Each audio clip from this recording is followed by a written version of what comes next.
నా 25 ఏళ్ల రాజకీయ ప్రస్థానం తెలంగాణ ప్రజల ముందు ఒక తెరిచిన పుస్తకం లాంటిది.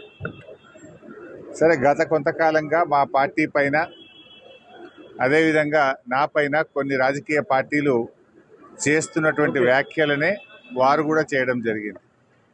అయితే ఆ వ్యాఖ్యలు వారు ఎందుకు చేశారో అది వారి విజ్ఞతకే నేను వదిలేస్తున్నాను.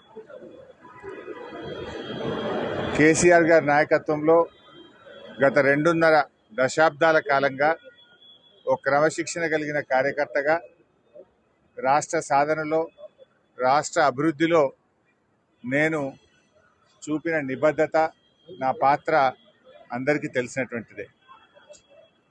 ఈరోజు రాష్ట్రంలో ఎరువులు దొరకక ఒకవైపు రైతులు గోసపడతా ఉన్నారు, మరొక వైపు వరద ప్రాంతాల ప్రజలు అనేక ఇబ్బందుల్లో ఉన్నారు.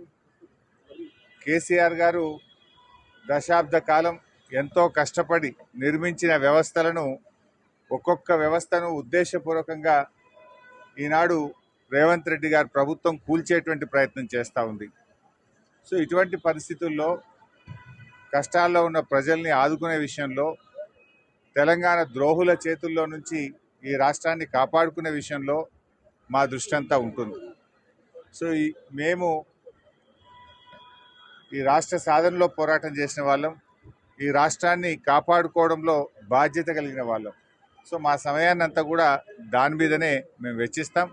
తప్పకుండా కేసీఆర్ గారి నాయకత్వంలో తిరిగి బీఆర్ఎస్ పార్టీని అధికారంలో తెచ్చుకొని ఈ ప్రజలు పడుతున్న కష్టాలను తొలగించడానికి అందరం కలిసికట్టుగా